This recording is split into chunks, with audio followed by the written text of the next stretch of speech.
안녕하십니까. 반갑습니다. 요즘 이슈화되고 있는 게 있어서 그 설명을 드리고자 합니다.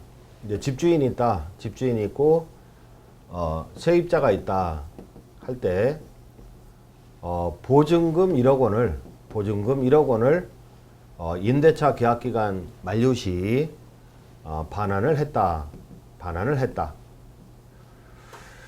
근데 전세자금을 대출했던 은행에서는 건물주한테 1억 원을 청구한다. 그러니까 1억 원의 전세 보증금을 반환했는데 은행으로부터 청구당하는 사태가 무지하게 많이 일어날 것이다.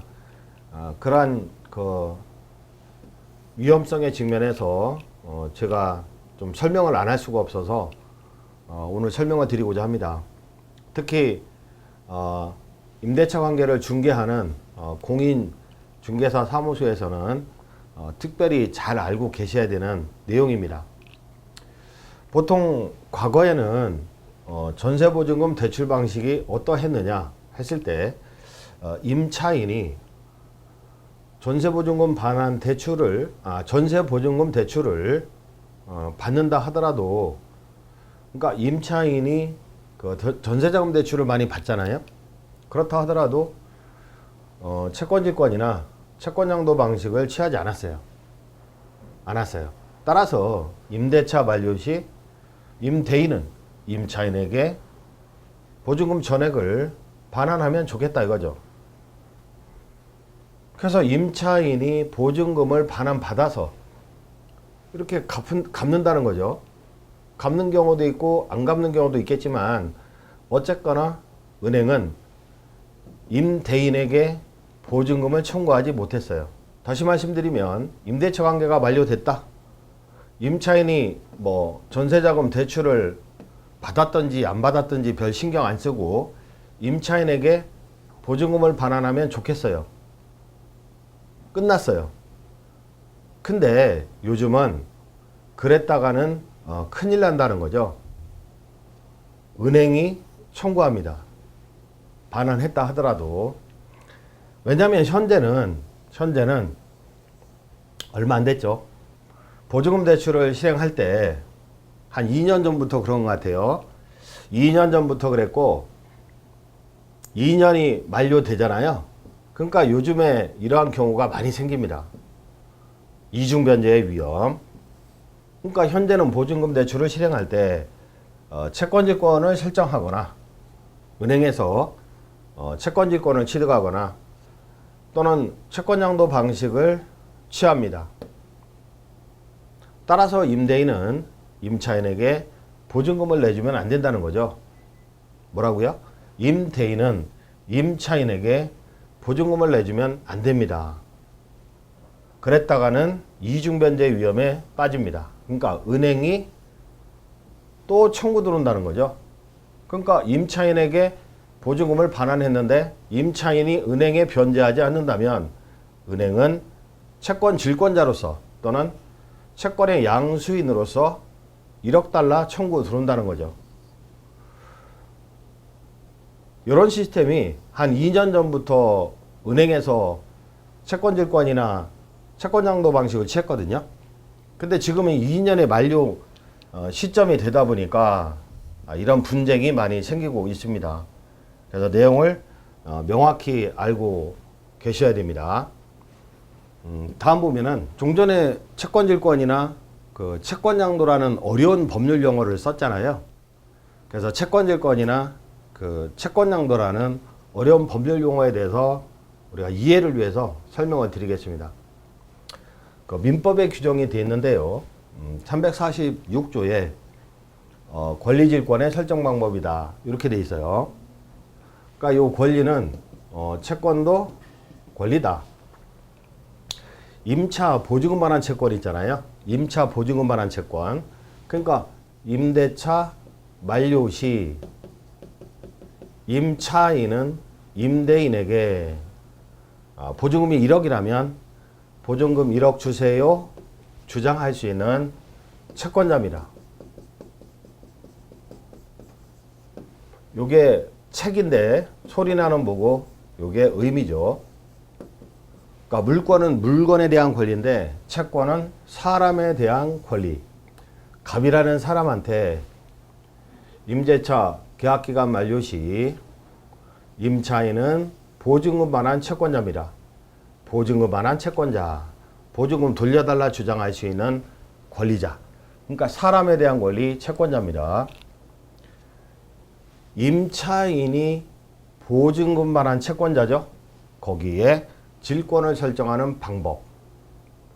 이렇게 채권질권의 설정은 권리 양도 방법에 의한다. 이 권리 양도 방법은 통지와 승낙이거든요. 통지 또는 승낙. 이 부분에 대해서 좀 이따 설명드릴 거고요. 질권 설정자의 권리 처분 제한. 그러니까 우리가 집주인의 입장에서는 세입자가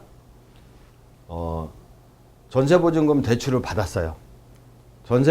보증금 대출을 받았을 때 은행에서 법무법인을 통해서 통지서가 날라와요.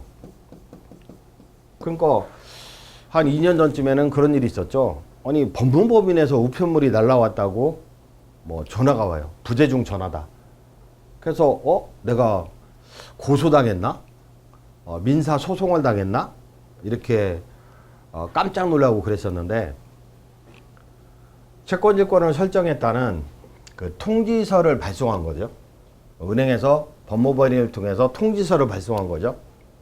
그 다음에 요즘은 내 집을 세를 놓는다 할 때 세입자가 전세보증금 대출을 받잖아요. 그러면 은행에서 외주 직원을 써서 확인서를 받으러 와요.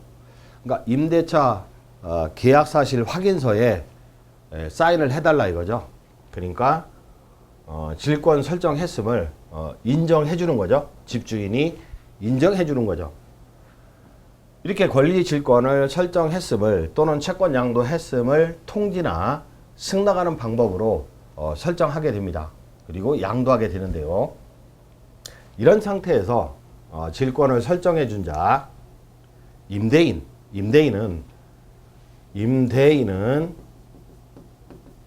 은행 채권자 동의 없이는 임차권을 소멸케 하거나 예컨대 임대차 만료되지도 않았는데 중간에 보증금을 전부 줘버리죠. 뭐 퇴거한다 하니까 그러면 임차권은 소멸하잖아요. 또는 보증금 8천으로 깎아주고 2천을 돌려줘요. 이렇다면 권리질권자를 해하는 조치거든요. 그래서 은행 채권자 동의 없이는 권리를 소멸케 하거나 변경할 수 없다 이거죠. 은행 채권자를 해하니까 나중에 은행 채권자는 1억을 주장할 수 있는 채권자거든요. 1억을 주장할 수 있는 채권자인데 중간에 그 돈을 임차인한테 줘버린다든지 보증금의 일부를 줘버리면 안 되겠죠. 그 다음에 질권의 목적이 된 채권의 실행 방법인데 임대차 만료가 됐다. 은행 채권자는 보증금 1억 원의 채권을 임대인에게 직접 청구할 수 있어요. 임대인에게 돈 달라고 청구할 수 있어요. 그런 조문이고 그 다음에 채권의 양도성입니다. 우리가 동산이다, 뭐 금반지다, 시계다 이런 거 양도할 수 있잖아요. 너 가져 하고 마찬가지로 1억 달러 주장할 수 있는 채권이다. 이것도 타인에게 양도할 수 있어요. 임차인은 은행 채권자한테 양도할 수 있어요. 그러나 뭐 이거는 부양 청구권 이런 것들은 양도 못하죠. 성질상 양도 못합니다. 자, 그 다음에 채권은 당사자가 반대 의사 표시를 표시한 경우는 양도하지 못한다. 그러니까 가불간의 채권자, 야, 너 나한테 채권 가지고 있잖아. 그거 양도하지 마 하고 의사를 표시한 거죠. 양도하지 마. 그래도 양도했다면 그 의사 표시를 가지고 대항하지 못한다. 양수 받을 수 있다 이거죠. 청구할 수 있고. 다만 야 너 왜 양도하지 말라니까 양도했어? 하고 책임 추궁은 할 수 있겠지만 그래도 양도성은 있다. 그 뜻이고 이제 대항 요건인데 채권 양도는 양도인이 채권 양도인이 임차인이죠. 임차인 보증금 반환 채무자 집주인한테 통지하거나 그러니까 우리가 실무상 법무법인에서 막 채권 양도했다고 통지 오고 그러잖아요. 보증금 반환 채권 양도했다 통지 이렇게 오는데 이렇게 통지하거나 이거는 법무법인에서 은행이나 그 채무자를 대리해서 통지하는 겁니다. 또는 채무자가 승낙하지 아니하면 그러니까 은행에서 외주 직원을 파견해서 임대차 관계 사실 확인서를 받으러 오잖아요. 이게 승낙서입니다. 오, 나 1억 원에 세워놨어요 하고 승낙해 주는 거죠. 승낙하지 아니하면 채무자 기타 제3자에게 대응하지 못한다. 그러니까 채권 양도 방법은 통지나 승낙의 방법에 의하는데 사실 통지 승낙 안 해도 양도됩니다. 권리니까. 지 권리 지가 양도하는 거니까 양도됩니다. 다만 통지 승낙하는 이유는 통지 승낙을 해줘야 제3자에게 대항할 수 있거든요. 만약에 얘가 5월 1일자로 정한테 보증금 반환 채권을 양도했다. 근데 갑한테 통지 안 했어요. 5월 2일자로 은행 채권자한테 양도했다. 근데 갑한테 통지했어요. 5월 2일자로 통지나 승낙을 받았어요. 그렇다면 요 제3자에게 대항할 수 있는 거죠. 양도는 받았으나 양도 사실을 모르는 선의의 은행 채권자에게 대항 못해요. 그래서 확실하게 양도하기 위해서 통지나 승낙을 하는데 보통 내용증명 우편물 이런 거로 날라오잖아요. 채권양도 통지서가. 은행은 채무자를 대리해서 법무법인에 대리권을 주고 채권양도를 대리해서 통지합니다. 보통 내용증명 우편물은 확정일자가 부여된 우편물이기 때문에 이런 형식을 취한다는 거죠. 그 다음에 통지나 승낙의 효과는 대항력이 생긴다 했고 우리가 어렵게 채권양도와 채권질권 설정의 방법과 효과를 봤어요. 그러나 까먹어도 되셔요. 요거는 까먹으면 안 되는데 채권질권 설정 방식입니다. 임차인의 임대 보증금 반환 채권 그러니까 임대인이 있고 임차인이 있다 할 때 임차인은 존속기간 만료 시 임대인에게 보증금 반환 채권이 있잖아요. 보증금 돌려주세요 주장할 수 있는 채권이 있어요. 이 채권의 질권을 설정하는 방식이죠. 은행 채권자가 질권을 취득합니다. 보통 서울부중범 보증서 발급 상품은 서울부중범이 임대인에게 집주인에게 임차인의 임차 보증금 반환 채권의 질권을 설정했다는 통지서를 임대인에게 발송하죠. 통지서를 발송하고 또 찾아가서 동의서, 승낙서도 받아요. 그러면 대출이 진행이 된다는 거죠. 자, 내용은 계약의 종료, 임대차 계약이 종료됐다 또는 변경이 됐다. 보증금의 액수의 변경이 있다. 그러면 금융기관에 통보를 하고 임대차 종료 후 보증금을 반환할 때는 임차인한테 반환하지 말고 금융기관에 반환해 달라는 내용이 적혀 있습니다. 근데 보통 통지서를 받고 안 읽어보고 버린다든지 읽어봤다 하더라도 무슨 의미인지도 모르고 까먹죠. 까먹고 있다가 임대차 만료 시 보증금을 임차인한테 반환하면 큰 낭패를 볼 수 있다는 거죠. 방법은 질권 설정의 방법은 채권양도 방식에 의한다. 통지나 승낙을 한다. 보통 질권 설정은 채권 최고액이 120% 정도. 그러니까 보증금이 뭐 1억 원의 전세자금 대출을 받았다. 그러면 1억 2천. 그러니까 1억 3천이 보증금이다. 1억 3천이 보증금이다. 1억 원의 전세자금 대출을 했다. 1억 원. 그럼 120%를 통지해버려요. 1억 2천만 원을, 최소한 1억 2천만 원은 을한테 주지 마라.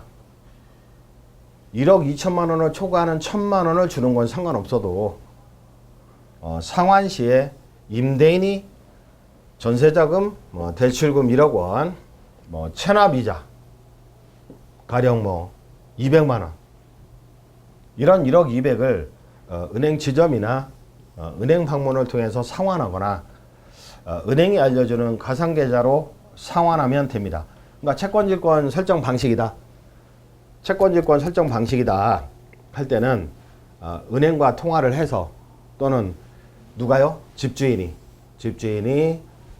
세입자 말을 믿지 말고 은행과 통화해서 상환 방법을 논의하고, 논의를 하면 얼마를 은행으로 입금해 달라고 할 겁니다. 그거를 넘는 금액은 을한테 상환하면 되겠죠. 은행이 달라는 돈은 은행에 직접 상환하면 되는 것이고. 자, 그 다음 채권양도 방식인데요. 학생들처럼 수익이 적은 세입자가 있다. 아예 채권양도 방식을 취합니다. 보증금 반환 채권을, 임차인의 보증금 반환 채권을 금융기관에 양도하는 방식을 취하는데, 시중은행, 우리은행, 신한은행 이런 데서 취급하지만 주택도시보증공사나 주택금융공사에 보증서를 담보로 대출을 진행을 합니다. 채권양도 통지서를 임대인에게, 집주인에게 발송하거나 임대인의 승낙을 받아서 찾아가서 사실 확인서를 받는 거죠. 대출이 진행이 됩니다. 채권양도의 내용은 임대차 종료 시 임차인이 임대인에게 반환받을 전세 보증금 반환 채권을 임차인이 금융기관에 양도했다는 내용입니다. 따라서 보증금 반환 채권 전부를 은행에 갚아야 된다는 거죠. 그러면 채권 채구액을 상환하고 은행이 정산한 후 나머지를 다시 임대인이 반환을 받게 돼. 그러니까 그 질권 설정 방식은 원금과 이자를 갚아버리죠. 은행에 갚아요. 근데 채권양도 방식은 전부 싹 갚아요. 보증금 1억 4천이라면 하여튼 전부 1억 2천이라면, 채권 채구액 1억 2천이라면 전부 갚아요. 아까는 원금 1억 원에 체납 이자 200만 원이다. 그럼 1억 200만 원을 갚는 거죠. 1억 200만 원을 갚는 거죠. 근데 이거는 채권 채구액이 1억 2천이라면 1억 2천만 원을 갚아야 되는 거죠. 1억 2천만 원을. 채권을 양수 받았으니까. 그래서 실무상 임대인과 임차인이 함께 은행에 가야 되는 불편함이 있다. 그리고 싸그리 예컨대 대출받은 건 1억이고 보증금이 2천이다.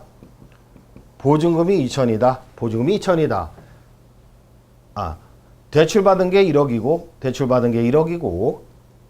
보증금이 1억 2천이다. 2천은 자기 돈 낸 거죠. 이런 경우에 채권질권 설정 방식은 1억 원에다가 지연이자 200이 있다면 1억 200만 갚으면 돼요. 은행에. 근데 채권 양도 방식을 취했다면 1억 2천을 은행에 싸그리 갚아요. 그리고 정산하고 나머지를 임대인이 받는 거죠.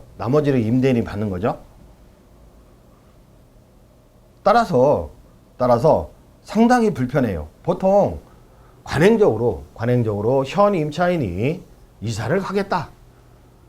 그러면 다른 곳을 임차 계약할 때 필요한 보증금 한 10% 정도를 미리 내보내 주죠.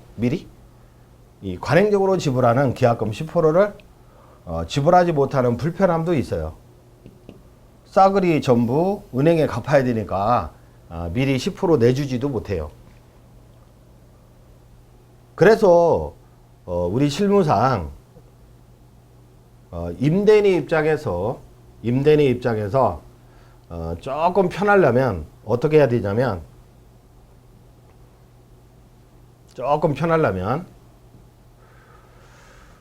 계약상 임대인에게 좀 편한 거죠. 그렇다면 임대차 계약에 특약을 하잖아요. 임대차 계약에 특약을 할 때 전세자금 대출에 동의하겠다. 전세자금 대출에 동의한다. 채권장도 통지서 받겠다. 다만 채권 질권 설정의 방식으로 한정한다. 채권 질권 설정은 채권량도 방식에 의하지만 채권 질권 설정의 방식으로 전세자금 대출을 받아라. 이렇게 명시하면 좀 편할 수 있죠. 왜냐하면 은행에 가서 전부 다 갚아야 되는 건 아니고, 그리고 나중에 은행으로부터 정산받는 게 아니고, 갚아야 될 것만 갚고 나머지는 세입자한테 미리 좀 돌려줘도 되니까 요게 좀 편한 방식이긴 합니다. 근데 제가 이런 내용의 강의를 하는 이유는 뭐죠? 이런 내용의 강의를 하는 이유는 채권 질권을 설정했던 또는 채권양도 방식에 의해서 전세자금 대출을 받았던 임대차 계약기간 만료 시 은행에 보증금을 변제해야지 절대로 임차인에게 무대뽀로 상환하면 큰일 난다. 만약에 임차인에게 상환을 했어요. 을이 병한테 안 갚았어요. 그러면 채권 양수인 내지 채권질권자는 또다시 갑한테 청구할 수 있다. 1억 물어주면 되는데 2억씩이나 물어줘야 되는 그런 사태가 벌어질 수 있고, 그러면 갑은 야, 너 을한테 너 잘못 줬어. 준 거 돌려줘 하면 을이 돌려줍니까? 안 돌려주지. 그래서 집주인의 피해가 채권질권이나 채권양도 방식을 취한 시점이 한 2년 전부터니까 지금부터 예기치 못한 과실에 의한 부주의에 의한 집주인의 피해가 엄청나게 양산이 될 것 같다. 그런 취지에서 주의 말씀을 드리기 위해서 본 유튜브 강의를 찍었습니다. 어려운 내용을 수강하시느라고 고생 많으셨습니다. 감사합니다.